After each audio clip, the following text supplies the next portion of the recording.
Welcome to the Unstoppable Recording Machine Podcast, brought to you by Drumforge. Drumforge is a forward-thinking developer of audio tools and software for musicians and producers alike, founded on the idea that great drum sounds should be obtainable for everyone. We focus on your originality. Drumforge, it's your sound. And now your host, Beau Burchell. Welcome back to the URM Podcast. Beau Burchell here, doing another Dear Beau episode. Thank you so much for writing in and asking me questions. I love talking about audio dork stuff, so this is super fun for me. Dear Beau episode number 2. Pretty cool. We have a crap load of questions, so I'm going to try to not have too much diarrhea mouth and try to keep this episode under, I don't know, maybe an hour and a half. Maybe that would be nice, right? Although I would like to say I had a pretty great day today. You guys that are mixing records and having things kind of like be released, whether it's on Facebook or Bandcamp or wherever they're being released or on iTunes, whatever, it's always a really cool feeling when all of the work that, you know, you and the band and everyone put into making a record, and then that record finally comes out. And I guess it's always nice when it gets a positive response from people. So I had that happen today. There's this band called 100 Suns that I mixed a record for, and the single came out today, and it's doing pretty well. Everyone's psyched on it, and I'm especially happy with it because for me, that's if you listen to that song, the song's called Last Apology, and if you listen to it, it's got a fairly, what I would call kind of a high to mid-tuned snare drum. And it's not normally something that I gravitate towards. I normally am drawn towards kind of like a beefier snare or a medium tune snare, but that I feel like is kind of a little more of a high, kind of like Deftones-y type snare. And, you know, whenever you're working with stuff that's a little outside your comfort zone, it's always just, I get a little bit nervous, you know, because you don't have that comfort of knowing like, oh yeah, this is where my snare should punch and it feels great, you know? So anyways, that came out today, and it's really nice that people are enjoying it. Also, I'm working on this Senses Fail record right now, and that's just like going fantastic. And then I just finished mixing another Middle Class Rut song, and the reason why I'm bringing this up is because there's that speed mixing course that URM is doing, and I read some of the outlines and kind of like was having kind of like one of those aha moments. Oh yeah, I forgot about that. Like, oh yeah, I should really try to focus on that tonight. So anyways, it was kind of cool. I set a stopwatch on how long it took me to mix this song. Granted, Middle Class Rut, if you haven't heard them, they're a very simple band, and it's just drums and guitars. There's no bass, which also presents a little bit of a problem because you don't have that constant sub low end, so you have to figure out ways of making it happen.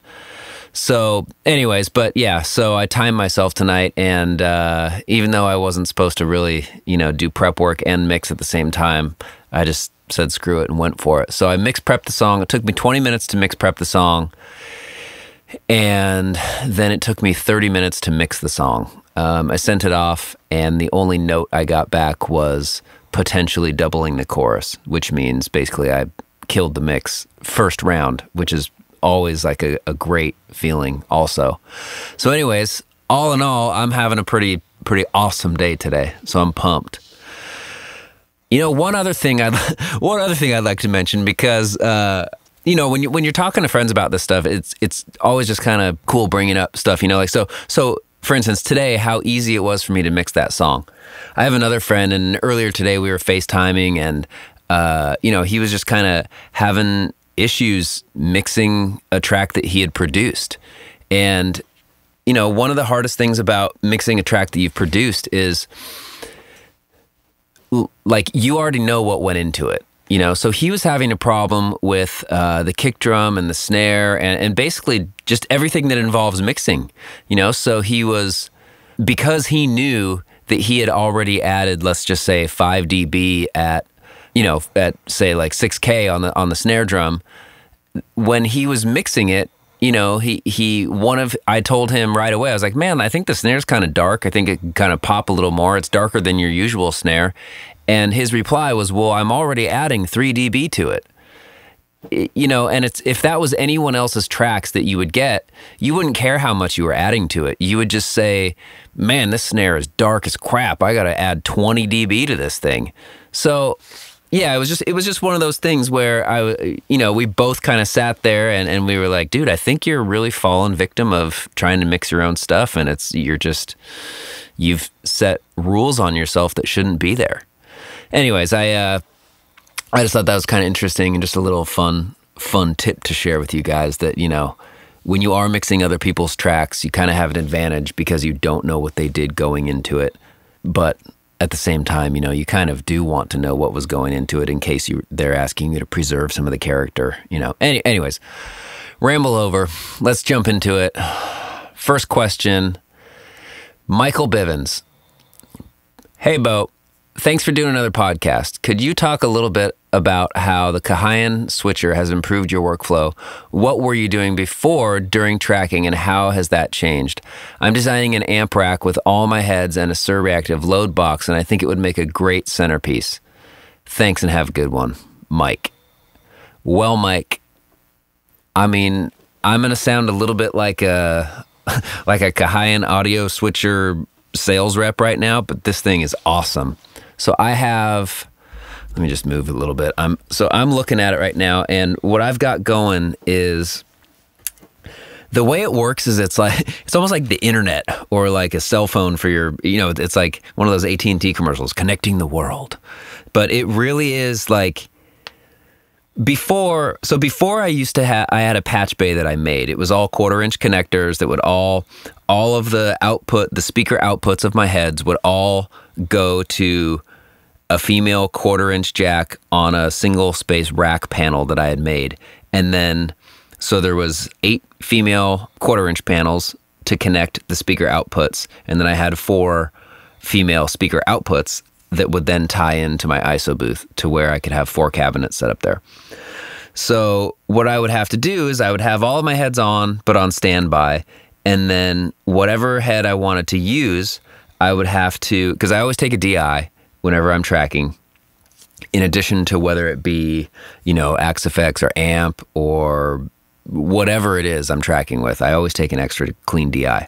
So I would have to go out of my DI box, the through DI box, then into whatever head I was using. So I would have to patch the guitar into that head, and then I would have to patch the speaker output into whatever cab I was doing, and then turn the cab off of standby. Because when you're using the 1/4-inch cables panel, which, you know, now looking back, I should have been using something like a speak-on connector to where the two, I guess it would be positive and ground, where they never actually can cause a short.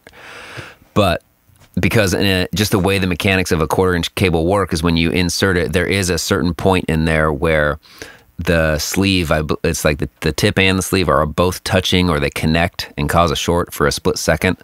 So anyways, so that's what I would have to do. Now with this, everything's plugged in. All of the inputs to the guitar heads are plugged in. All the outputs, the speaker outputs are all routed back into this box. All of the speaker cabinets are routed to this box, and it's all just push buttons right on the front. And whatever head is not being used doesn't receive signal from the guitar. Therefore, the amount of load that the load box, or like the phantom load or whatever it's called, inside of this unit, it's a very small load because the head is just idling. So it's amazing. So imagine if you had like 4 different amp sims on your track, and you just bypassed them all, and then you just wanted to, okay, how does preset 1 sound? Boom. How does preset 2 sound? Boom, boom, boom, boom. And it's that fast.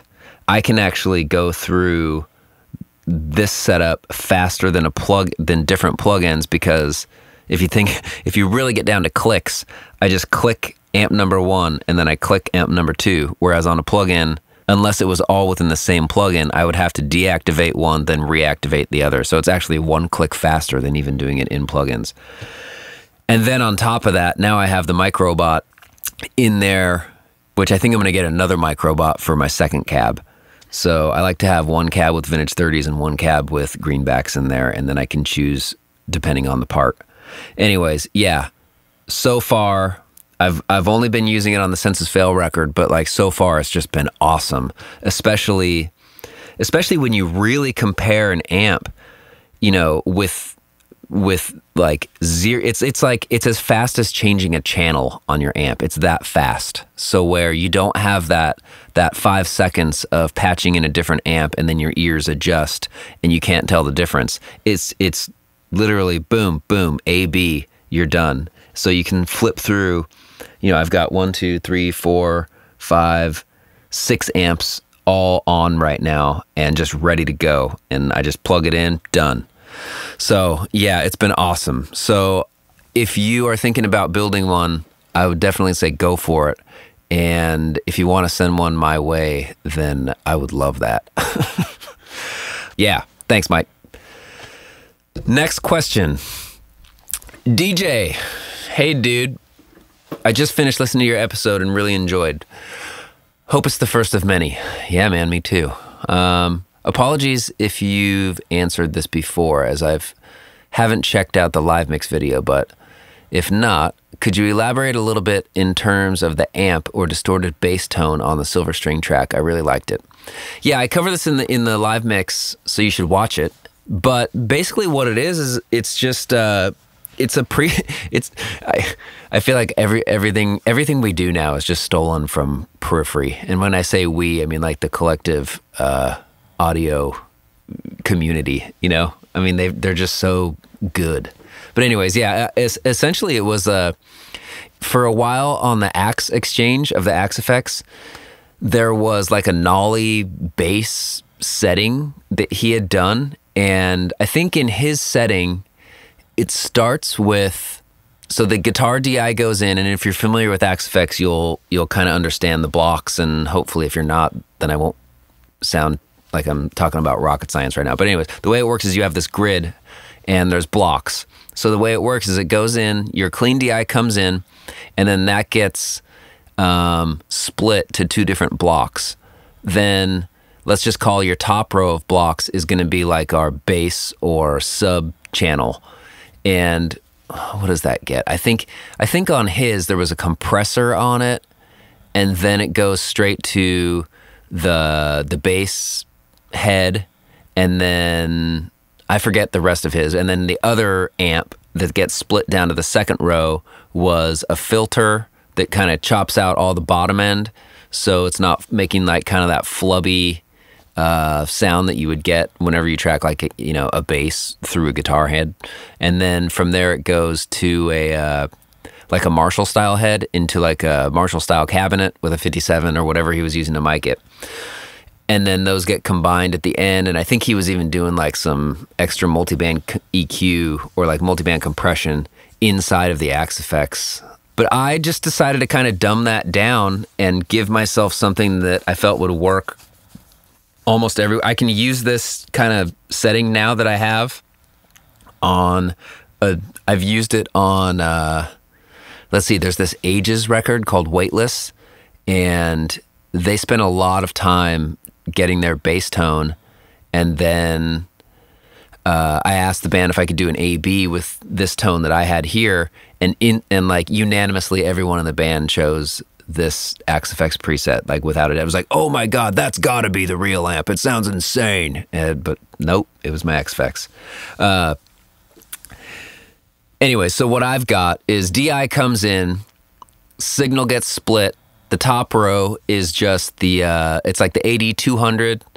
It's like the orange sim, and then that goes to a 4x12 cabinet mic'd with it's like the Yamaha Subkick speaker. And then that goes out to output 1, which is like your left channel. And then now going all the way back to block 1, it gets split down to row 2.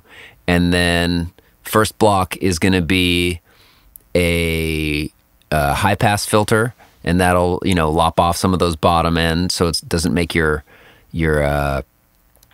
Marshall style head all farty. Then I've got the Friedman Brown Eye on there going into a Marshall, and that comes out channel 2. So ultimately what I've done is a similar thing to what a lot of the guys are doing, where they take kind of like the clean sub track and then duplicate that and only put like like a sans amp or distortion on like the mids and high mid and high end of the bass. So I've kind of done a thing like that, I guess, in its simplest terms. So if you have an Axe-Fx, you can experiment with doing something like that. But I just love the way that the sub-kick mic sounds, as it's just really full and kind of like a little more harmonically rich than just the, like using like a clean DI bottom end. Elon. Is it Elon? Elon Benita? Man, I feel like we have so much interaction and I'm always butchering your name. Hopefully that's right. Elon Benita. Hey, Beau, one question about routing. You said you have an easy way about printing all your stems at once with your routing. Could you expand on that? I may have either used poor English or not known exactly what I was saying, if I did say that. Because I can't print them all at once. Basically, it makes it very easy when I do my stems, because if you've seen my kind of like template for like my bussing system that I have. So what I do is all of my drums are always going to my drum bus, all my bass is going to my bass bus, guitars to guitars, programming to programming, vocals to vocals, and then, all the band elements go to a band bus. So what it does is, as soon as I want to print my instrumental mix, I just mute my vocal bus. As soon as I want to do my drum stem mix, I just mute my mute everything except for the drum mix. So unfortunately, it's not a fast way of doing it. It's just a really nice way of knowing that if you've routed everything correctly in your setup, when it comes time to do your printing your stems, it's a very easy, systematic way of just going down the line of your, from top to bottom on my bussing. Okay, first up, drum stem, done. Print that in, and then that gets printed down below in the session, returning from my 2-bus outboard compression. So, like for me, I have a 2-bus compressor and EQ that goes on my entire band mix. So what I would do, and I'm using that as a hardware insert, so what I would do is I would just create a new track called, drum stem, bass stem. The input of that track would be the return of my 2-bus compressor and EQ. Hopefully that makes sense to you guys. That's how I do it, and it's very nice. And I would say it's very important that if you do have any 2-bus stuff going on your 2-bus, you need to make sure that that stuff is there when you print your stems, because I did run into a problem of this where I printed my stems for a record, and then a mastering guy that I've never used before, and it was, I guess the label wanted to use them or something, and this mastering guy just like tore me apart and kind of made me look like an idiot in front of the label.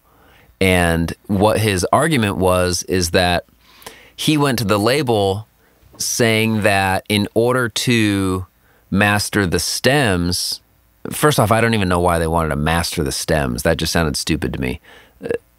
But regardless, they wanted to master the stems, and he was going to charge them an entirely new mastering fee to master the stems. And his reasoning is that the stems, when combined, don't sound like the mix that I had him master. So therefore, he can't just throw his settings on my stems and master them. He's going to have to do entirely different EQ moves and compression moves. And what I had done is I had tried to do it the easy way and just assign aux sends from each one of my buses and then print all of my stems at once. But that's great if you're going to be combining those yourself. But if someone else is combining them, they don't have that extra little bit of top boost or bottom boost that's on your 2-bus. So you're missing out on that. So anyways, yeah, this dude went to the label and he was like, sorry, man, like this guy is going to cost you, or like, I need this much more money because the mixing engineer printed this in wrong. And then, of course, the label's coming to me like, what the hell, man? Like, why are you costing us extra money? And then I had to explain to him that, no, this guy's an idiot, but I'll redo it to save you guys money. I'll be cool about it. So anyways, I was probably in the wrong, but also that guy was just an idiot. Anyways, whatever you're doing, if you have stuff on your two-bus and that's how you're submitting it to be mastered, make sure you have that stuff on there when you print the stems too, because otherwise you might get that call one day 5 years later and they're asking you to, export the stems, but you don't have that piece of gear or you don't have that plug-in anymore, and now you're kind of screwed. Because you'll definitely get one of those guys that's going to be a stickler for, it sounds different. It's like a half dB too quiet at 8K. It's like, dude, just EQ it. Okay. Next question. John Cavido. Random tangent. Cavido. For whatever reason, this worst moment of Saosin history. Man, this is like in 2010, and we were touring on our second LP. We had got moved over from Capitol to Virgin, like lost everyone at the label, and we were kind of like the redheaded stepchild at Virgin, and they had no idea what to do with us. The original plan for us at Capitol was kind of treat us like Metallica and try to get as big as we could and let the mainstream world come to us if that would happen naturally. The people at Virgin didn't figure that out, and they kind of like dropped all their rock bands except for us, Red Jumpsuit Apparatus, and 30 Seconds to Mars, they were both radio bands and we were not. So they had no idea what to do with us. So they had to just try to push us to radio. And I remember one show, our very worst show ever. We had to, it was like in middle America somewhere, and we played a Qdoba grill at lunch. And it was by far the most embarrassing thing I don't know, I've done a lot of embarrassing things, but one of the most embarrassing band things I've ever had to do was play a Qdoba grill at lunch to like 5 people and like have no one care and just keep telling everyone, they're mad at you because the guy making their burrito can't hear that he wants like no corn on it or something. You know what I mean? So it sucked really bad. Anyways, sorry, John, but Cavido reminded me of Qdoba. I don't know how I got there. Maybe because of the Q. Anyways. Hey, Beau, thanks for doing Nail the Mix, and especially a big thank you for all the detail you went into. The drum section was probably the biggest knowledge bomb we have ever had on Nail the Mix, so thank you. I have 2 questions for you. Briefly on Nail the Mix, you were talking about converters and how the Apogee took something away when you heard your mixes back on other systems. I am currently using Apogee Duet, but curious what interface would you recommend to someone in the $300 to $500 range, if any? Okay, so what I guess let me clarify that. So what I meant by that is the Apogee stuff, like I have a Duet and I use it for like lots of mobile recording stuff. Like when the Used was looking for a new guitar player, I was doing their monitors for maybe like a year or 2 years. So I recorded all of their rehearsals for the people that tried out. And every day I would give them to the guitar player, and it was like, hey, I think the Apogee Duet sounds great. I did a whole thing with the Bronx. On the Apogee site, you can see a recording that we did with nothing but mic preamp, with a microphone into the Apogee, what is it called? I think it's called not the Ensemble, but the Symphony, just using their onboard preamps and converters, and it sounded fantastic. My issue was that converters like the Apogee and like Burl and a lot of those super high-end converters that kind of give you that extra 5-10% like while you're listening back to the D to A conversion, I find that if you're listening to that extra 10% and then comparing those like, let's just say take a mix that you just worked on, right?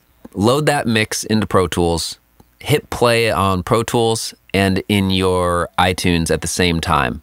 On your monitor controller, switch back and forth between the two.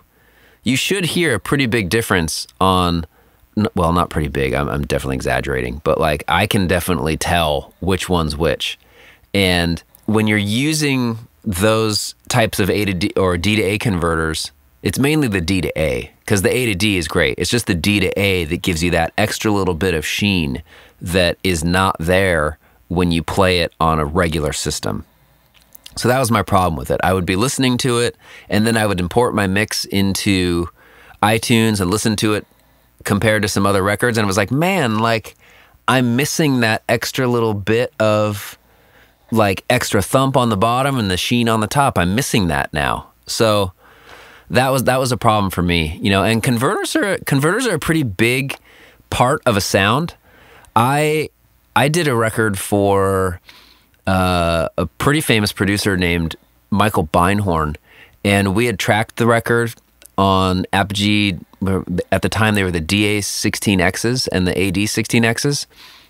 That's kind of like the previous version of the symphony rigs now. So we had tracked the record on that, and then I had taken the files back to my studio, and I used the Lynx converters.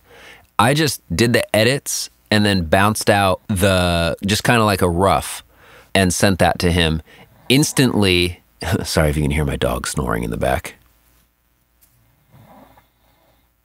He's like this 150-pound Great Dane that just sleeps on my couch all day long, and he loves to have band guys in here screaming at him and wailing on guitar. Anyways,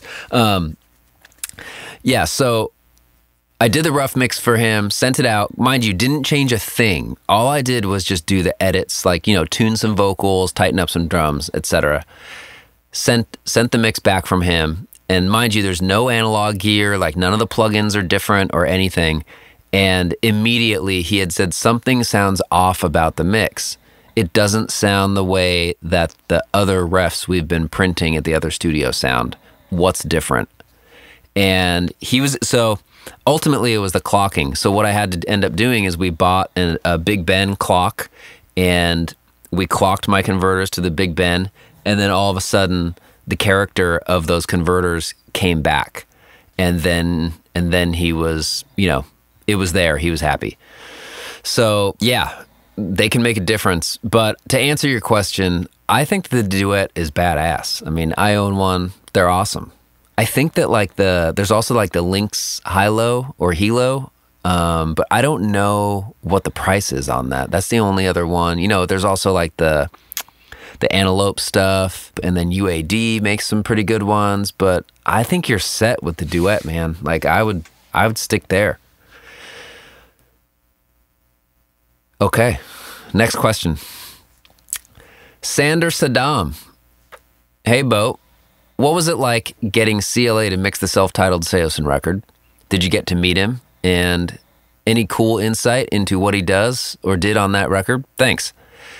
Yeah. What was it like having him mix the record? It sounds good, you know? It sounds great. I will say, of course, my biggest gripe was, at the time we were living in Orange County, and his studio was in Burbank at the time. So it's about an hour drive-ish, maybe hour and some change from our house in Orange County to the studio in Burbank, right? So his mix session starts at around 10 a.m., which means we have to leave our house at 9 and sit in traffic. But you can't just leave at 9 because you have to be there at 10. So we had to like leave at 8 to make sure we were there by 10, because the last thing you want to do is, okay, big major label record, the band's supposed to be here, and you know, you don't want to be showing the label that you can't even show up to your own mix session on time. So me and Chris go up there, and we get to the studio. Everyone there was super nice.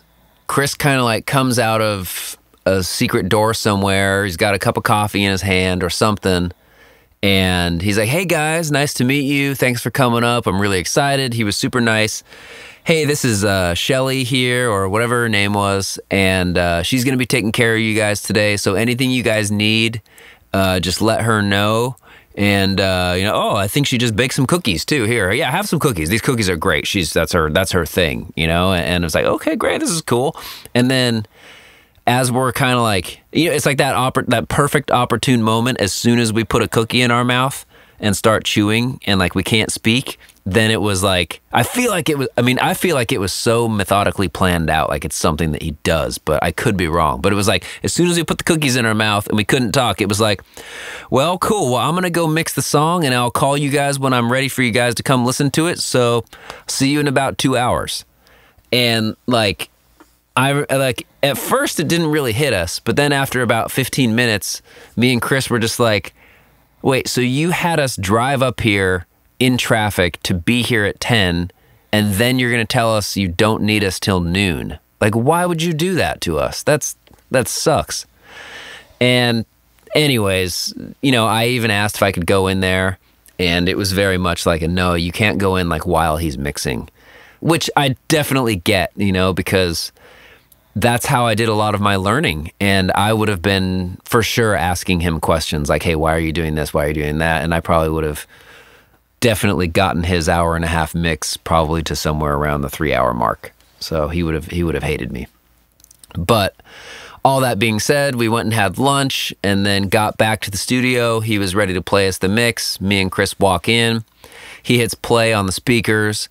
And I mean, it sounded awesome right from the get-go. No real notes other than like, hey, like we want to maybe have the background vocals up a little bit because we all sing. And I think that's kind of a unique thing about our band, which he was cool with.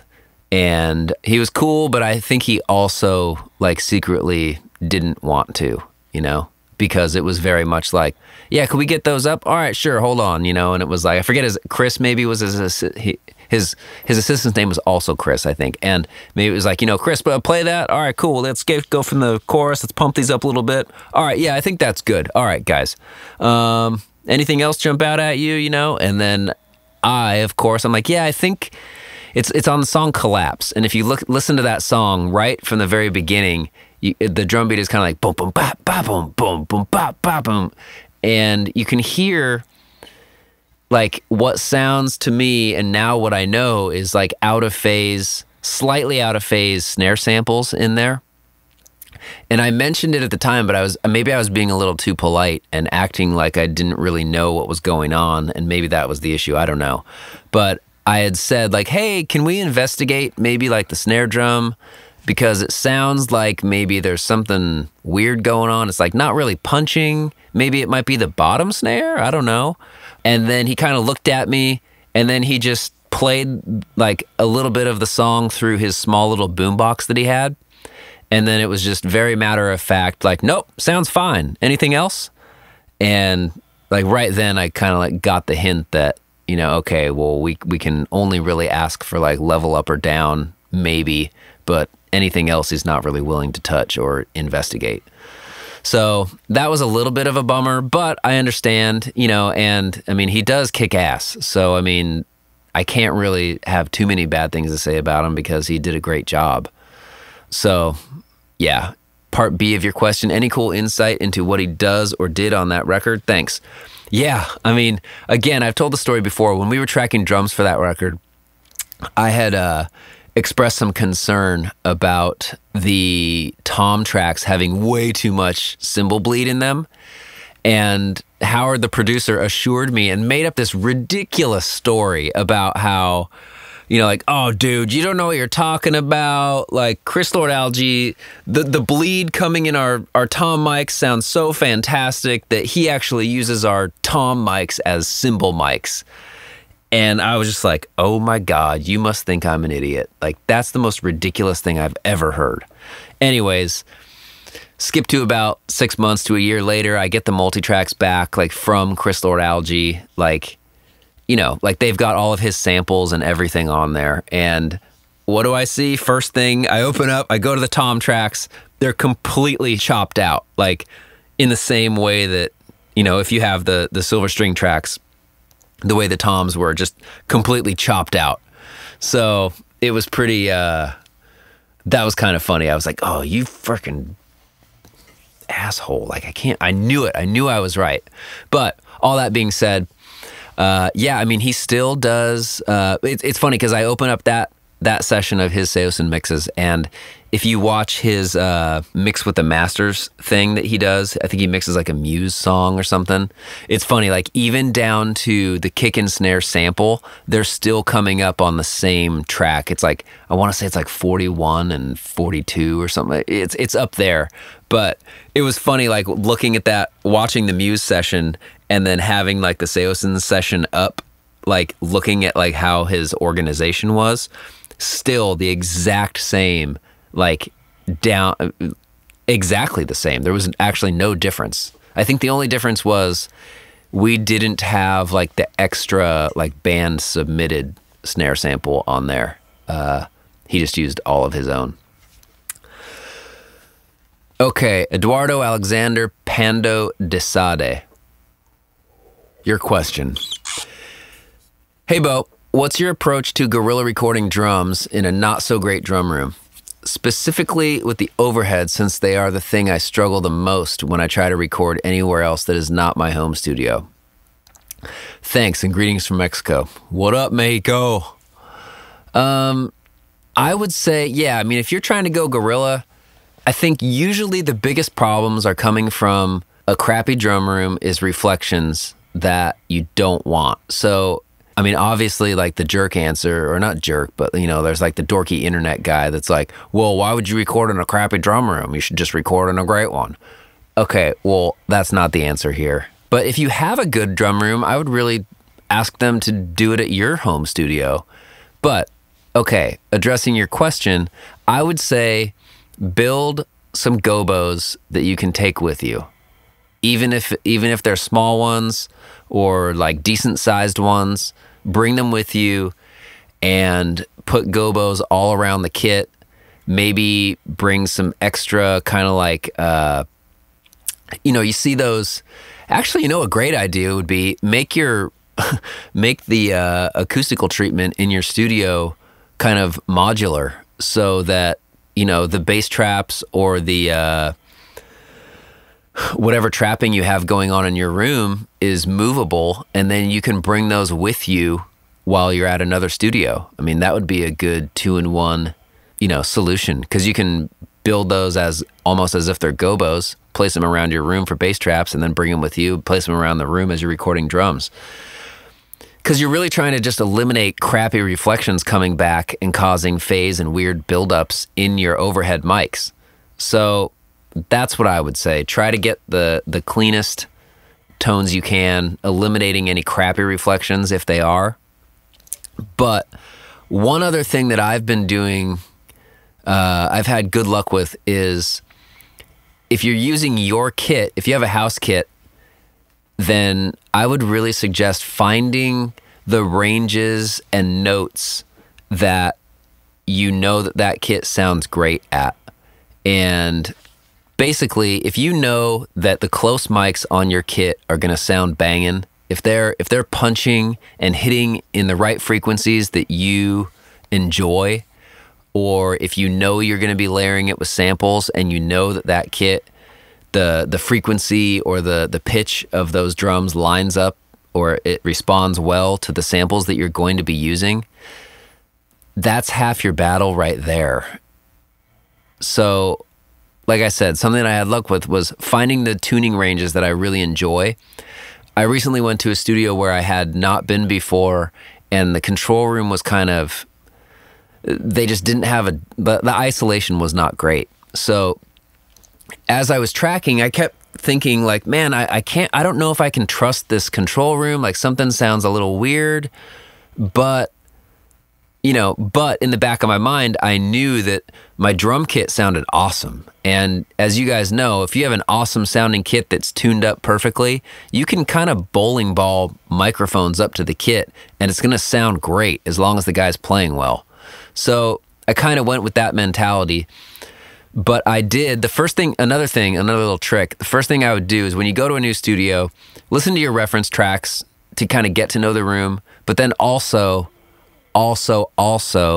take a sine wave generator and start down at 20 hertz and just slowly sweep up, and you'll be able to hear the room and where you're sitting start to uncover all those peaks and nulls that are at your listening position, and make note of those. Because if your snare is tuned and the fundamental is at, let's just say, 150 hertz, then if you have a big null at your listening position at 150 hertz, you're going to try to tune that snare differently, or you're going to be moving mics. You're going to be doing everything you can to try to fix what you think is a problem with the drums, but it's actually a problem with the control room. And you may end up making compromises that fix the problem in the control room, but then when you get it to your place, now all of a sudden you have the snare drum with, and maybe all of your mics, you've positioned them somehow, and there's so much 150 hertz. So again, that sine wave generator is a pretty big pro tip, I guess, going into a new spot. Learn that room real fast. It'll point out all the big peaks and nulls way more than a reference track. And the reason why that works better than a reference track, again, is because if your null is at, let's just say your null is down at like 70 hertz or 80 hertz, and the kick drum that you're listening to for your low end type of thing is the fundamental is around 60. So you're not going to hear that there's that null at 70. So you're kind of tricking yourself into thinking that the room sounds good when in fact it doesn't. So again, learn those nulls. That would be probably even more important than bringing the gobos. Either that or bring a great pair of headphones that and then just turn the monitors off. Okay, next.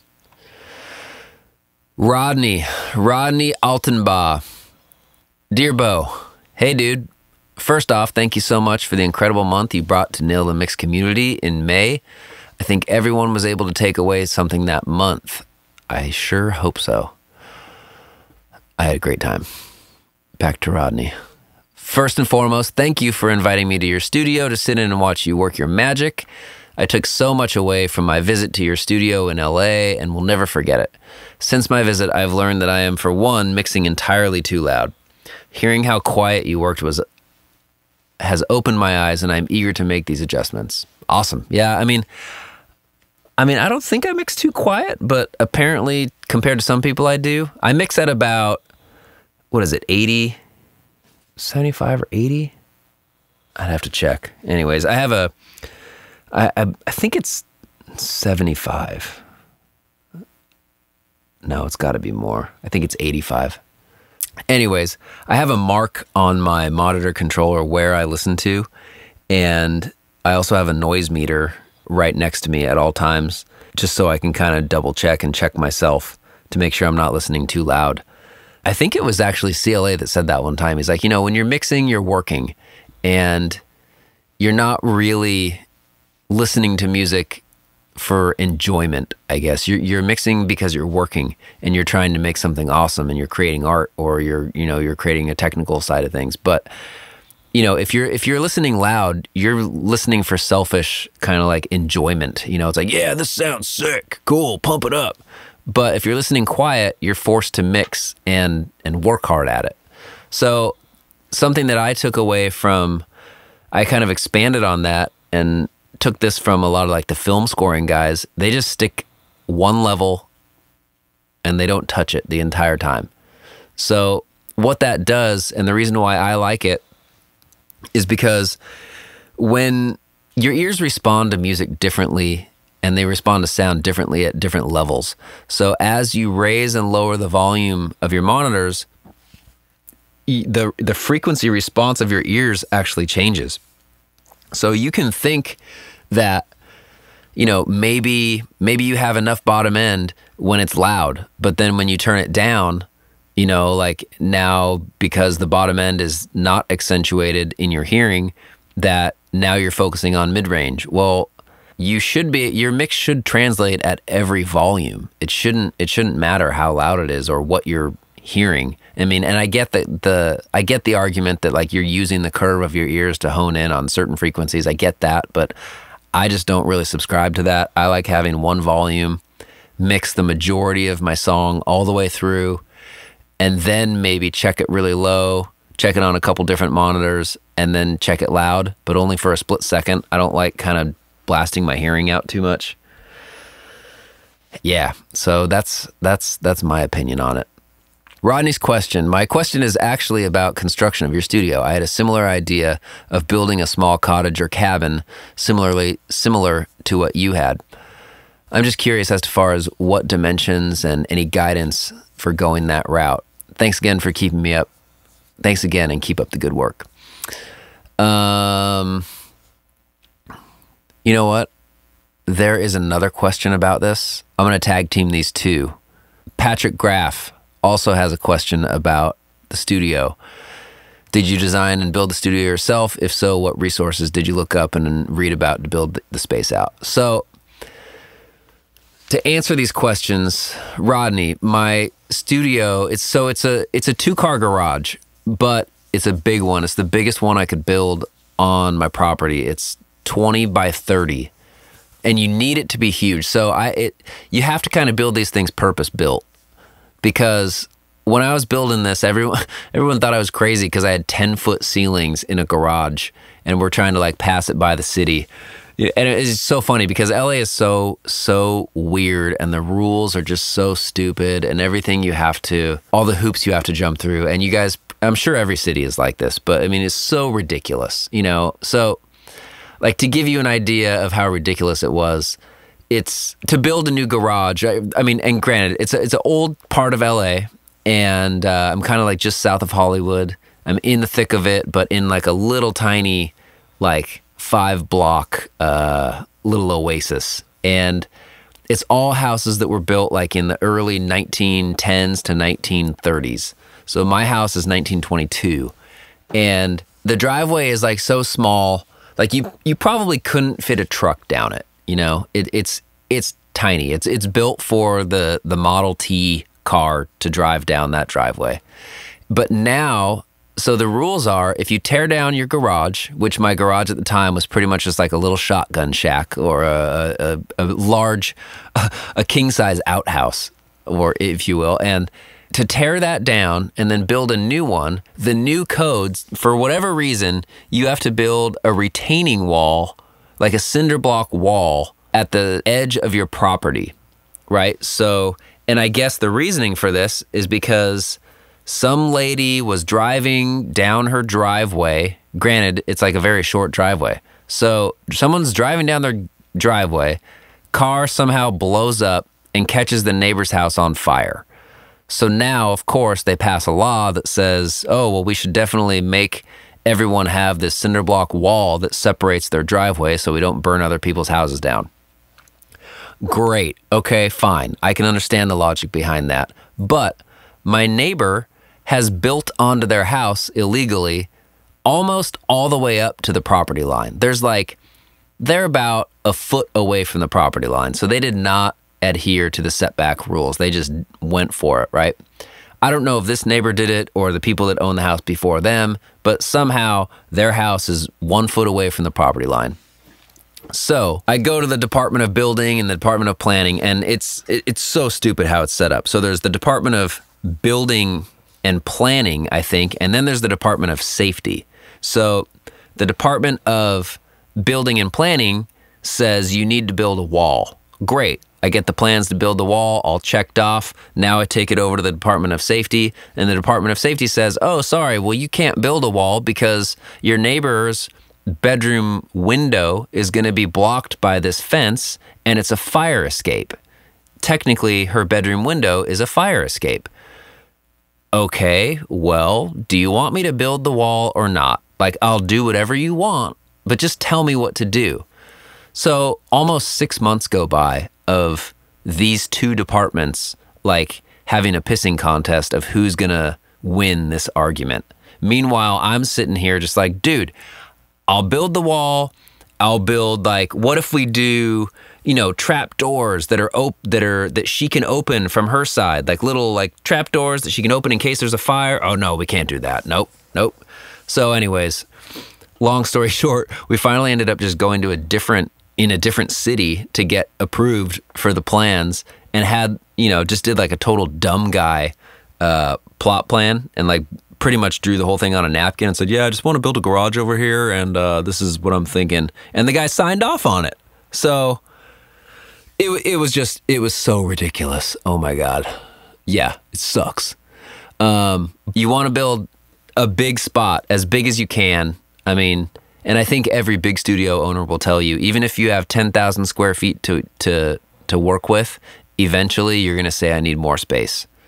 So, oh, that's where I was going with this. Yeah, so throughout the planning, right, it's like I wanted to do 10-foot ceilings inside my garage, because that way when I build my separate kind of pods, that is my control room and ISO boost shell inside of my garage, that way my shells would be 9 feet, and then I could have a foot of trapping inside of the room, of bass trapping on the ceiling, to bring my ceiling down to an 8-foot ceiling, which feels normal. I feel like lower ceilings just feels a little claustrophobic to be in a room with 5 guys all day, every day.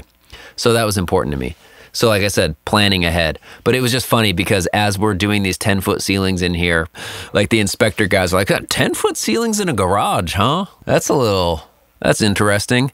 And then, of course, the contractor's like, oh, yeah, he's a, avid, kayaker or canoe rider or something like that. And it's like, yeah, he wants to be able to park his cars in his garage and have his canoes still on his garage, so he doesn't want to have to take them off. It's like, oh, okay, that makes sense. All right, got it, And then there's this other rule we had to do where it was like the backup rule or a backup radius or something like that. And since our lot is kind of a small lot, trying to turn around a car in the allotted area in our backyard is kind of tough. But we were able to get through it by saying that one of our cars, so for a 2-car garage, one of the cars has to turn out and be able to kind of make a 2-point turn to get out down the driveway. And we actually used the turning radius of a smart car. So we were able to kind of like get in there, and it's like, hey man, the rules just say you have to have the turning radius of your car has to make this turning radius to be able to get out in this space. This guy wants to buy a smart car, so that's the turning radius we're going to use. And I found that really hilarious. It was kind of a dumb thing, but anyways, yeah, I did end up building most of the construction myself. I had a couple friends helping me, full on just kind of like trying to make it so the neighbors didn't know very much. And it was like I would have Home Depot just delivering huge pallets of 5/8 drywall. I would have them deliver it as deep into my driveway as they could. And then I would have 3 friends there with me to like hustle up and get everything moved into the garage as we were building everything. And it was pretty fun. And then I have a friend who is a electrical contractor, so he came in and did all of the electrical stuff for me, which he thought was like super, super funny and also fun, because I also have, separate isolated grounds on different circuits. So, you know what I mean? It was kind of fun for him to do. Then the room kind of like went through a couple different changes between different kind of styles of room. I finally found this type of room. There's a good book by this guy named Philip Newell, and that's kind of the room that I have. So I had a room that had the non-environment and with the flush mount speakers in the front of my room. If you go on my Facebook or Instagram, you can kind of see what the room used to look like, and there'll be like a console in there that I used to have. But eventually, my room was just too small to have those huge speakers in here. I mean, it was like dual 15-inch speakers mounted in the wall, and it was huge. So got rid of those, redid the room, had this guy named Herman Vergen out here in LA help me. He's done a lot of studios out here. He kind of helped me come in and kind of finalize it and dial in the room, and that's where I'm at now. But my control room itself is only about 19 by 16. And if I could do it again, my advice would be don't follow any of like the you need to have your walls splayed or angled or any of that stuff. It's all, I get what people are saying by that, but when you do that, you're just creating more problems in the sense of trying to treat your room. One of the great things about a rectangular room, if you have the right dimensions, it's going to sound great with minimal treatment. So there is a forum that you can go onto. It's the John L. Sayers forum, and you can kind of like run all your ideas by those guys, and they're just nothing but like acoustics and, studio building dorks that are just on there, and they just love to help you. You will definitely get some of those, like anything, you're going to get those answers. That's like, hey, I'm trying to build my studio in like a 5x12 closet. Like, how can I treat it? And people are just going to be like, yeah, that's a bad idea. Don't do it. But, you can at least find a lot. I would read all of the studio build threads that are in there and try to pick and choose information that's relevant to your situation. But yeah, if I had the idea to do it again, I would probably do the whole garage, like a huge control room, and then maybe build a small ISO booth at maybe one of the back corners or like back center of the room to like throw like for amps in there, or figure out a way to kind of like isolate amps somewhere, like, or maybe even dig down underground and make like an underground kind of basement area for guitar amps to just live in. Especially with the Microbot, it's like you never even need to go down there now. So, anyways, yeah. And then Rodney says, P.S. My family is now interested in a bidet. For those of you, thanks. So, for those of you that don't know, a fantastic studio essential is a heated toilet seat and a bidet. And it's fantastic. I won't even use the toilet in my house anymore. If I have to take a dump, I go out to the studio and I walk upstairs and I sit on my heated toilet seat, and then I give myself a nice wash when I'm done.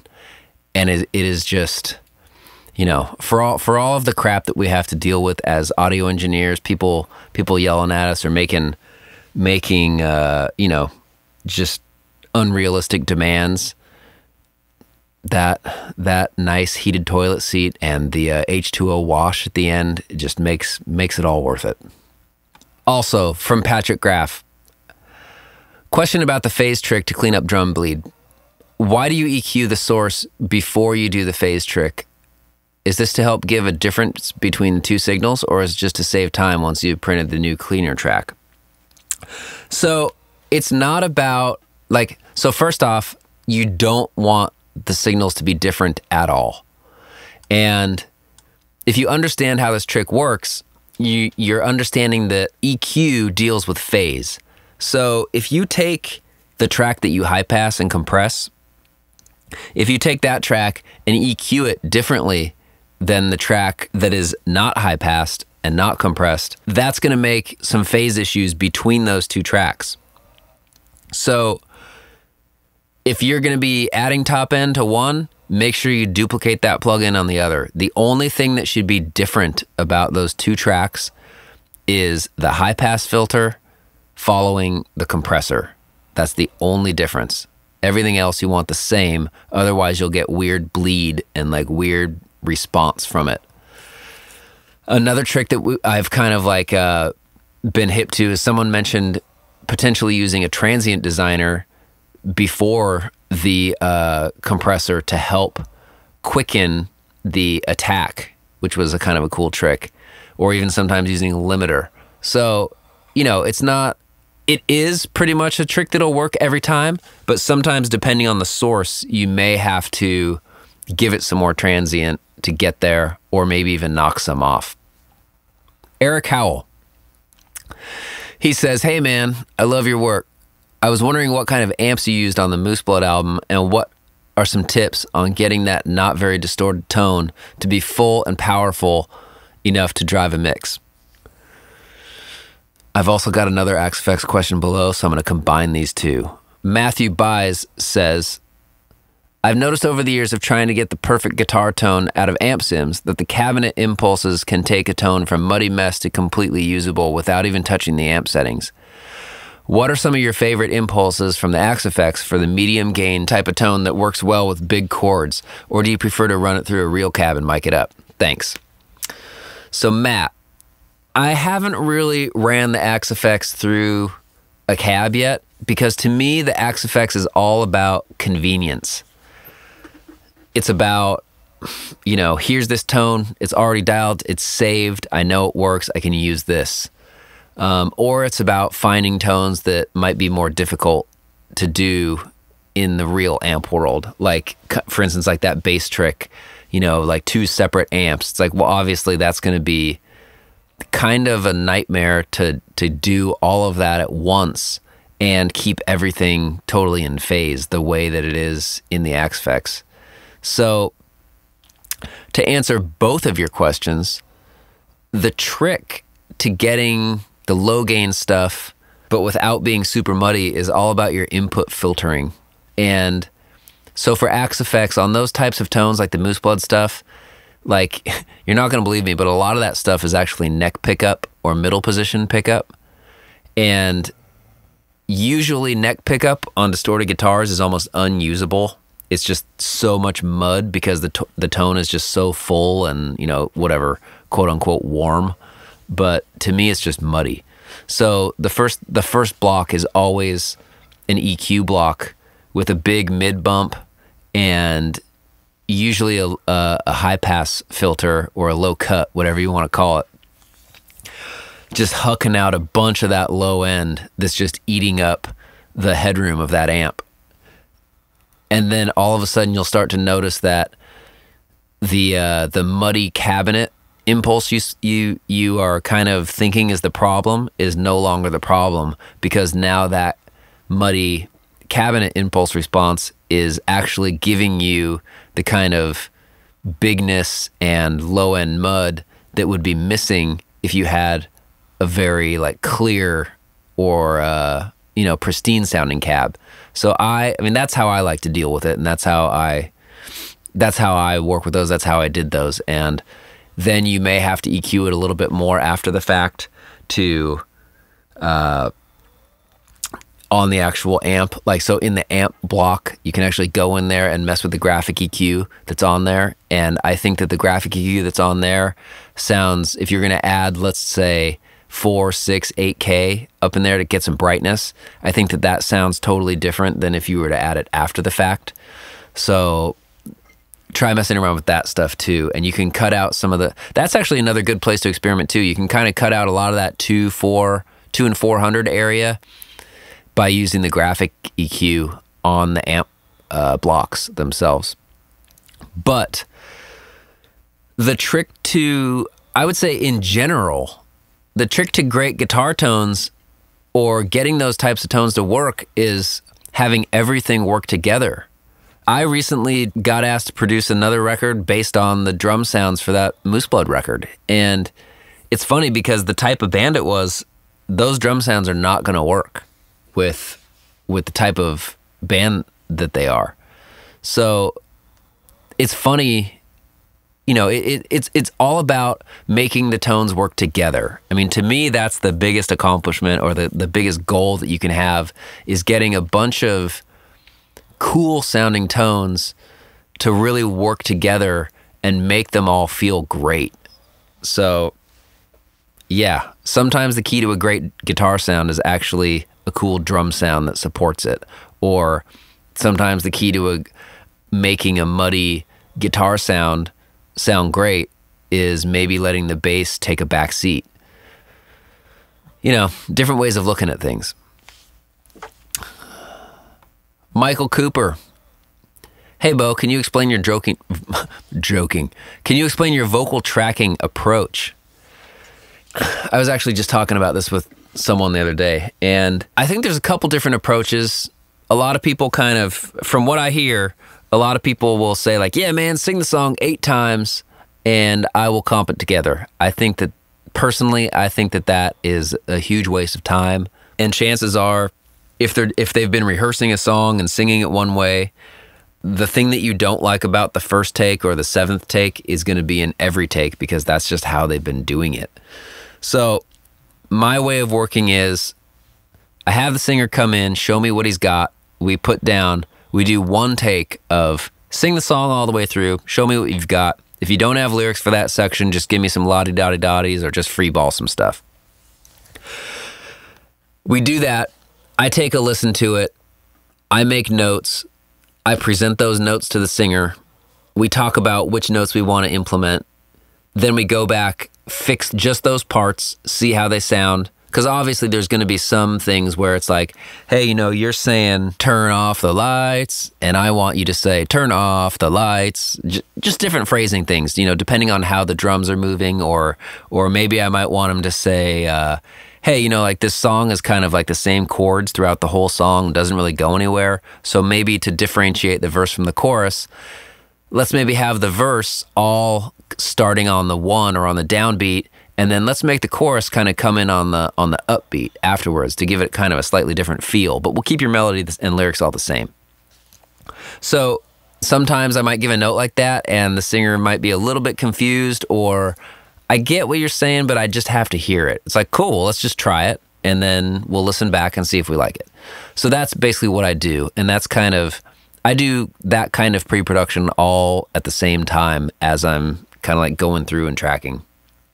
Once we get that done, then I go through, and as many lines in a row as he is capable of singing, then we'll do.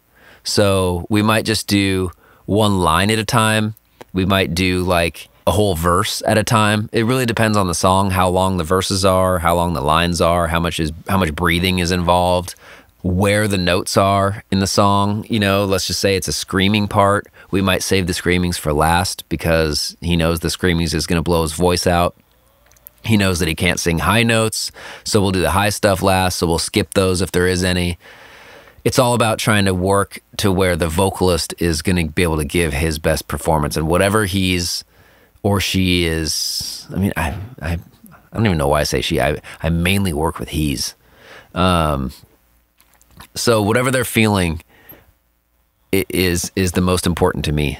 So yeah, we might do a couple lines, do those a couple times, and I go for the take that I want. So if I'm hearing him saying, like, hey, those are my whatever M&Ms, then I'm going to say like, hey, I don't like how you're saying my, it gives me a weird, like, I'm listening to it in context of the mix and all I can hear is E. It's like this kind of like 3K ring that's happening when you do that with your mouth. So can you maybe try to say like, can you please give me my, and make that kind of more of a ma instead of the my type of sound.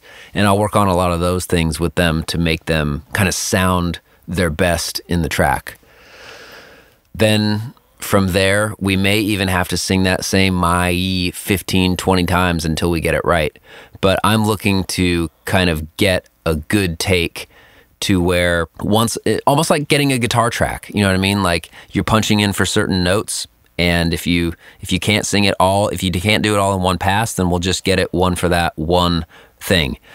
And then I'll just treat every line like that. And then once I get the whole main vocal track done, I'll have the singer give me a double of the whole song. I may or may not use it. I kind of treat that like a safety net, just in case there's something that when I go to tune it, if for whatever reason I misjudged myself and I thought I could tune a note, but when I tune it, it sounds weird to me. So at least that way I have one extra backup safety net word or a line that I can tune, and hopefully that one will sound good. But the majority of the time now I'm so used to, and I know my limits of what I can fix, I rarely end up using it unless I want the double there as some sort of double effect to kind of blur the vocal a little bit. My favorite vocals are always just that nice, dry, ultra compressed upfront vocal that just sounds like he's in your face singing to you only. And then from there, once I get those done, I'll tune and time all those, get them feeling exactly how I want. Then I'll go through and we'll do all the harmonies. I normally double all the harmonies. So if it's a 3-part harmony, then there'll be 6 tracks. So I always do a stereo, if it's like a mid harmony, so I'll have mid harmony left, mid harmony right. Those will be hard panned. If they're in the chorus for a verse, I may pan them in a little bit so they're not distracting, but I guess that's mixing. You're asking about my tracking process. So yeah, I'd normally double up all the harmonies just so I have them and I can put them anywhere I want. Okay. KCC. When you receive multi-tracks from someone else, how do you determine which to use? Or do you use all of them? You're awesome. Thanks for doing these, dear Bows. Thanks, Casey. I'm parched is what I am. This talking business is no joke. How do I determine which to use? I normally use most of them. The one thing I rarely use is guitar DIs. I got sent files once before, and I knew something was a little fishy when I downloaded the files and the zip file was only like 200 megabytes. And I was just like, what is going on? I opened up the session, or I imported everything. The drums were all MIDI. The guitars were just DIs. The bass was DIs. And then there was just vocals. And I don't really like to mix things like that. To me, that's producing. If I have to pick which drums you're going to play, to me, that's producing. If I have to pick which amps you're going to play, that's more like producing. And that is a totally different side of my brain than mixing. So that being said, guitar DIs, I'll normally don't use those. They'll still be in my session, but they'll be inactive and hidden. The bass mic, I'll definitely listen to. Sometimes if it's a character that's really cool and I want to keep it and the band wants to keep it, let's just say the character's really cool, but the bottom end is kind of farty. So I might just high pass their character of their bass mic and then use my low end of my Axe-Fx tone to supplement the low end. The only mics that I feel like I usually don't use is kick, like NS10 mic. I feel like that microphone is always just a bit slow and late sounding to me.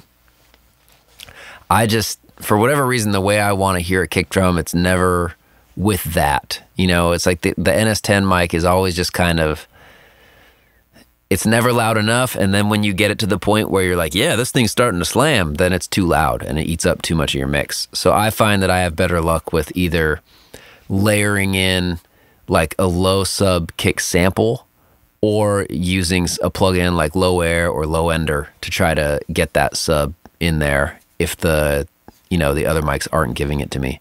That, and then the mono room mic. In a mix where I'm going for clarity, mono room mic normally gets cut if I have the option of stereo room mics. I'll usually always go for stereo room mics over mono most of the time. And the reason is because I like to smash my drum room mics. And if I have that constant kind of room cymbal sound of like that going in my center channel, that's just totally competing with my vocal and everything else in the middle, masking a lot of stuff. And I've noticed every time I just mute that mono room mic, all of a sudden the mix opens up and it's just clarity central. So that I don't usually delete it, but whether or not it actually makes it to the mix bus is sometimes questionable if they have stereo mics. If I'm forced to use a mono room mic, I'll normally probably duplicate that and then pan one to the left going to a reverb and then pan one to the right going to another reverb. And the reason why I'll use two mono room reverbs is because to me that sounds a little more stereo than just assigning the one mono to a stereo room reverb. I think there's something within the algorithm that since you're sending the same frequency to the both sides of the reverb, like I feel like it just feels more narrow and I don't feel like a difference of left and right. Yeah, and then for guitar tracks, if they send me guitars that have like 8 mics on them, I'll normally just go back to them and say, hey man, I need you to print the tone that you guys are working with, because right now you're just giving me 8 different ways to screw up your tone. And especially if the mics aren't all in phase with each other or there's like a weird thing that's happening. You guys probably experienced this with the Taylor Larson guitars and the Meshuggah guitars. So there's all those tracks that you have, right? And there's absolutely no way as an outside mixer to know which ones are supposed to be where. So that's why I make the producer, if I'm just mixing, I make the producer make the call. Like, which is going to go where? Tell me where I need what. because I feel like my best work is done fast at the beginning of the mix, going with my gut. And if I have to sit there and mix 4 different guitar tracks that are essentially the same guitar, that's a part of my brain I don't want to use. And I want to use that energy on that. I'd rather it be, okay, well, how can I just make this guitar, my 2 guitar tracks sound better? Why do I have to start implementing other tracks and then working on automation between 4 different amps? It's just, to me, that's a lot of work that is not really necessary for what I would like to be doing. Next up, Santiago Romero. Did you plan from when you were young to become a record producer and play in a band at the same time? No, I didn't. I had no idea like what a record producer was when I was a kid. I would just walk around the house with a broom, like doing big old, windmills on my guitar, or on my guitar. I still think it's a guitar, on my broom. And I would always tell him, it was like, I just want to be a rock star when I'm older. And now I want to be the exact opposite of a rock star. And I want to be the guy that sits here and like, I have this kind of like joke that I say with a couple different friends. And it's like, man, I love making music. I hate being in a band. And what I mean by that is there's so much crap that goes into like being in a band, and having to like make the different parties in your band happy. You know what I mean? Like, and there's so many of those things where it's like, oh, well, this guy doesn't really contribute, but I really want to make him feel like he's part of the band. And there's all this stuff you do throughout your band life when you finally look back and you're like, wow, that was a lot of wasted effort on like just kind of doing band stuff when I could have just been making music the whole time and doing things that I really enjoy. So anyways, all that being said, I'm making the band seem like, or being in a band in general seem like it's crappy, but it's actually very fun. But I think when you compare it to the whole like being your own, I guess that's what it is. When you're producing records and mixing your records, you're judge, jury, and executioner. You get the final say on everything. But then when you're in a band, you have 5 other guys that you have to reason with, and you have to keep them happy, and sometimes you get outvoted. Sometimes I get outvoted on mixing, whether or not I want, something to be the focus versus this to be the focus, or if that harmony is good or not. But, when I get outvoted in that situation, usually it's because the band normally has a good idea and a clear vision of what they want, and I actually was wrong. So I actually enjoy those moments when I get outvoted, because I feel like I learn from those situations. And I guess that's something else too. I feel like whatever situation you're in, you should always find something that you can walk away from it and learn something from, whether it be, like, oh no, man, like we actually really want that guitar part to be obnoxiously loud. We want that. Like that's the whole part of this song that we want to stick out. And it's like, oh, really? Okay. I thought the guitar sounded pretty crappy, but I was trying to tuck it. And they're like, oh yeah, no, it's supposed to be crappy. That's what we love. We really want to accentuate that. I'm like, whoa, okay. That's not what I was thinking, but let's go for it. And then you try it and you're like, that's actually pretty cool. It makes that crappy part now sound intentional rather than you trying to hide it. So yeah, making music's awesome. Having to deal with people is what sucks. I shouldn't say being in a band sucks, because touring and making music and getting to travel the world is actually pretty awesome. But having to put up with people sucks. Next question. Siddharth Subramanian. Sid. Let's call you Sid. I really enjoyed listening to the tips and tricks you mentioned on how to avoid errors / correct them. Could you elaborate on a trick you mentioned to hear pumping? For example, putting a mix into mono and flipping the phase on the left and right channels. Are there any other similar tricks that you use to check yourself and find errors in your mix? That's a great one. I like using that to analyze records a lot. I was just talking to someone online yesterday, and he sent me a mix to listen to, and I was like, man, like your snare reverb is just sounds like it's coming at me from 360 degrees is just surrounding me. It's crazy. You know, I'm not sure if he could quite hear it in his listening environment. So, you know, I mentioned doing that trick. I was like, hey, you know, like, you know, and I think he was referencing like a Taylor Larson mix. And I had noticed something about, I don't know if he does it on all of his mixes, but one of the things that I noticed, or at least that I think I've picked up on, is that a lot of his drum ambience is kind of panned in the center. Like the drum rooms and stuff aren't really that wide. And the way you can kind of check those things is, like I said, you'll take your mix, dump it down to mono, and then flip the phase of one side of your mix. And what that does is it eliminates everything that's in your center channel. So the only thing you're hearing is your sides. I mean, I guess it's the same if you were to use like a mid-side processor and then just mute your middle channel. But I told him to do that, and it was funny. I think he replied back, and it was like, "Oh my God, you're totally right. Like all the drum ambience in that song is totally up the middle. It like disappears when you do that trick." And then I did it to mine, and all I hear is snare reverb. So, you know, that's just kind of a cool trick to see what's going on in your side information. You can also do the same thing by using a mid-side processor. You know, even looking at your center channel versus your sides is kind of interesting. But those are just kind of things that, you know, I've kind of seen different mastering guys utilize mid-side stuff and then realizing the power of analyzing what's there. So that's kind of cool. Let's see, something else.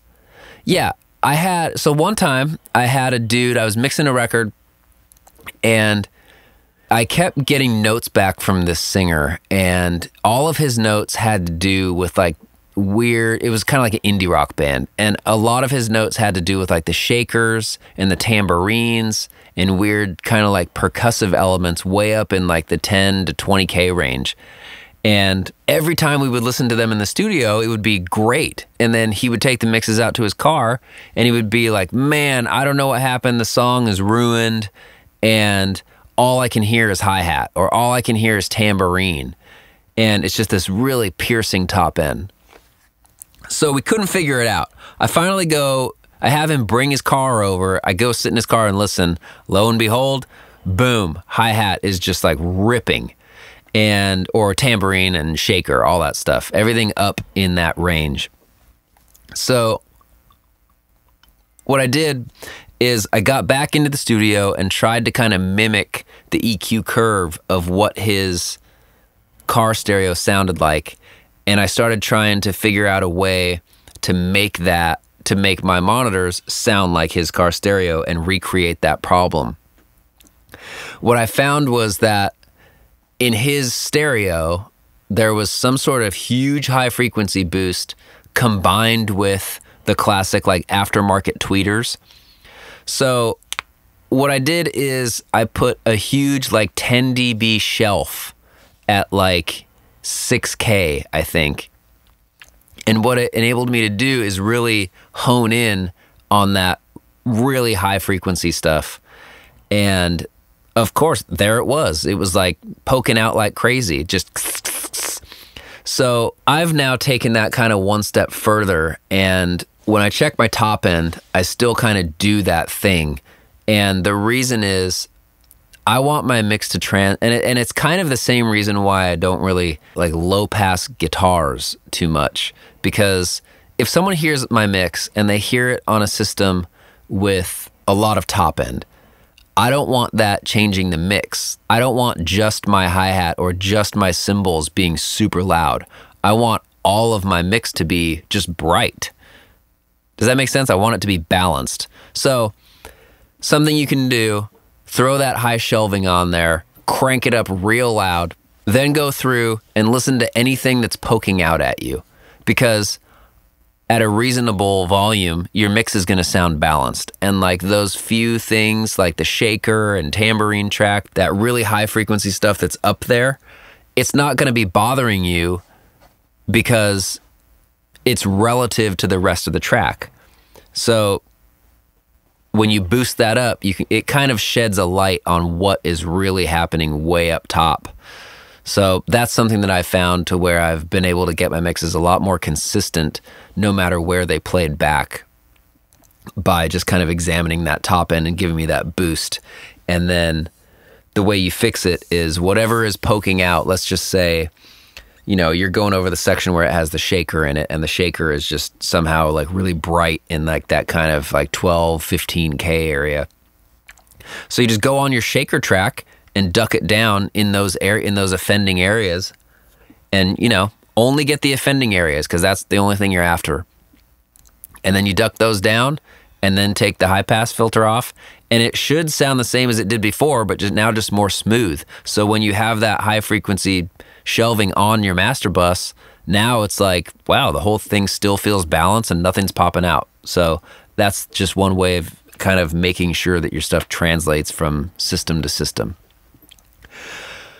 One other trick I'd say for like checking sub low end stuff. So I finally got my subs set up in here. So I actually have stereo subs now, and I'm pretty good on low end. And when I say I'm good on low end, I don't mean like I'm badass at doing low end. I'm saying like I can hear low end fine in here. So if you don't have a sub and your speakers go down low enough, you can do the whole like check the sub trick by just low passing your master fader. Go over to it, assign a high cut, bring it way down to like 70 hertz or something, or 80 hertz, and just listen to what's going on down at that level. You know, obviously it's going to be much quieter than if you were to have an actual sub pump in your room. But if your speakers go down to like 30, 40 hertz, then you should be able to get an idea of what's going on down there. And if your speakers don't do it, you can listen to it on headphones. But it's really just a way of kind of honing in on those areas to kind of see how your kick and your bass is punching together, but without being, let's see, I don't want to say, yeah, I guess without being deceived by the attack of the kick drum. Because as we know, especially in rock, you take away that attack, and then a lot of the times you almost can't feel or can't hear the kick drum. So I think it's important to make sure that you can feel the kick drum without having that attack in there, because it's kind of, you know, that's the whole thing with mixing. It's all just a big illusion, and how you can make people think things are bigger than they are, or smaller than they are if you want. So hopefully that's good for you, Sid. Last question. Brandon Gregory. Hey, Beau. I'm a live sound guy, and I've been doing it for a few years now. One of my goals is to tour with bands around the world, but every band who has asked me about working with them want me to provide a full sound system or work for free. Being that you are in such a big band, what are some things that you guys look for in an engineer to go on tour with you, and how would you suggest someone go about getting those kinds of opportunities? I hope that makes sense. Thanks. Brandon. Well, Brandon, I think this is a great question, actually. So here's where the live sound world is awesome, and you have the opportunity to progress. If you're good, then you're going to go somewhere. That's my opinion in live sound. Here would be my advice. Find a band that's good. Go out with them for free, or, do it as cheap as you can. It's weird that whatever band is telling you to provide a full sound system, that's just ridiculous. I don't even know what kind of person could afford to buy the right kind of sound system and then would work for free, or, you know what I mean? Or like the types of bands that are bringing their own sound system to clubs are being paid way more than, I don't know, that doesn't add up. I feel like those people are uninformed, or that's just, those dudes are dumb. But the great thing about doing front of house for people is, and front of house is different than monitors. I actually love doing monitors, but I hate doing front of house. And the reason why I like doing monitors is because I get to have 5 guys on stage telling me every night that my mix was just killing it. So it's very similar to like being in the studio. and I get to be in my own world, and it's great. And I get to feel like I'm kind of like part of whatever band I'm working with. But at front of house, the reason why I don't like it is because no matter how great your mix is, you're always going to get little Stevie's mom coming up to you being like, oh, my son plays bass and I can't hear his bass. Can you turn it up? You know, whatever it is. Or you're going to get like the guitar player's girlfriend after the show, you know, like, oh yeah, like I couldn't hear your solo, you know, Sebastian, like, oh, your sound guy sucks. You should fire him. So that's, to me, is the difference in monitors versus front of house. The band never actually hears front of house. They only hear what their idiot friends tell them about it. Whereas monitors, the band fully hears how good the monitors are, and they're the only ones that matter. But if you're doing front of house and you rip, right, and the band is good, but here's the one thing. The band has to be good. Whatever band you're going out with, they have to be a good band. Because in the live world, you don't get to replace drums, you don't get to quantize, you don't get to tune and time vocals, you don't get to fix everything, you don't get to like double things up and do crazy tricks. I mean, you can a little to some extent, but not nearly like the kind of magic you can work on like a DAW style mix.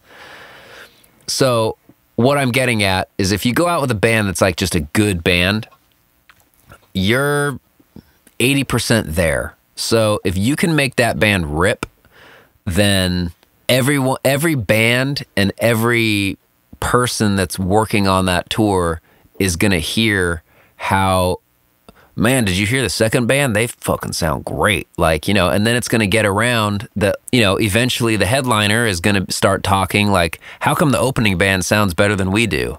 And then next thing you know, you're getting scooped up. Like I have a friend who started out doing some regular rock band. He was by far way better than anyone else on the tour. Then Under Oath picked him up. He was doing front of house for Under Oath when we were on tour with Under Oath doing Taste of Chaos together. And it was just one of those things where everyone on the tour was like, how come Under Oath just sounds so much more punishing than every other band? And it was always like, oh, well, it's got to be the sound guy. Like their sound guy just rips. And that's totally what it was. Then he gets, you know, because of that, then he got picked up by Paramore and was working with Paramore forever. And then, of course, you know, then after that, well, I don't really know what happened with that, but now he's out with Sleeping with Sirens. And, you know, now he's on all these gigs where he's just getting paid retainer and making tons of money and killing it. So, but what I'm getting at is if you kill it, even if you're going out for free, doing front of house for the opening band, my point is that the headliner, the main support, everyone else they're going to be forced to hear your mix every night. So if you're great, like, I mean, imagine how great that would be if you were a studio guy and it was like every time you did a killer mix, like there's all these potential people that are willing to hire you that get to hear that killer mix that you're doing. You know what I mean? Like imagine how much farther we would be. But a lot of the times we do these great mixes and then no one ever hears them. So that, I think, is the main advantage of doing live sound, is that the people that are going to be hiring you, or let's say the tour manager for the main support band hears your mix every night and he thinks you rip, and you know he says you're a great guy and great to get along with, super easy going, you're not a drunk, you're not, you know, knocking on their bus door every night trying to do coke with the guys. You're just a great dude. You're helping load the trailer. You're, you know, bringing coffee to people. You know what I mean? You're just doing like, wow, fucking Steve is awesome. So that dude goes, you know, after his job doing whatever band, then all of a sudden now it's like, oh, now he's tour managing Deftones. Oh, and now he's tour managing whatever, like, I don't know, Metallica or something. And it's like, you know, Big Mick dies. And then now you've got like, oh man, tour manager, I know this guy, he kills it. Now at least you've got that opportunity to jump in on the referral of someone else that's actually heard your mix. And now you're able to just rocket up the ladder. Does that make sense? But as far as what we're looking for, again, sorry, that's just the great thing about it. But as far as what we're looking for, at this point, we're just looking for somebody that that is great at sound and that is just a cool dude. That's really it. Because when you're touring in a band and you're on a bus all the time, you know, and we've had to fire people before just simply because people just didn't get along, you know, or like, man, lighting guys are the worst. I don't know what it is about lighting guys, but like, if you think sound guys are dorky or like us audio guys are dorky, like just go hang out with a lighting guy and you'll want to shoot yourself. You know what I mean? It's like you hear these stupid arguments like, oh man, the band, you know, it's like people show up to watch the band, not to listen to the band. My lights are the most important part about the show. And you're just like, dude, come on, like shut up. But yeah, we've fully fired lighting guys before just because they were just complete douches and we just couldn't be around them.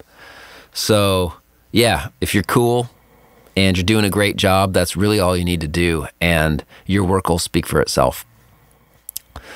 And with that, man, I think we did it. If you enjoy this and hearing me run my mouth and just kind of talk about dorky stuff, make sure you email aall@urm.academy and with the subject line, Dear Beau, and we can have another date night or talk on our commute or whatever it is you do when you listen to the podcast. And talk to you guys later. The Unstoppable Recording Machine Podcast is brought to you by Drumforge. Drumforge is a forward-thinking developer of audio tools and software for musicians and producers alike, founded on the idea that great drum sound should be obtainable for everyone. We focus on your originality. Drumforge, it's your sound. Go to drumforge.com for more info. To ask us questions, make suggestions, and interact, visit nailthemix.com/podcast and subscribe today.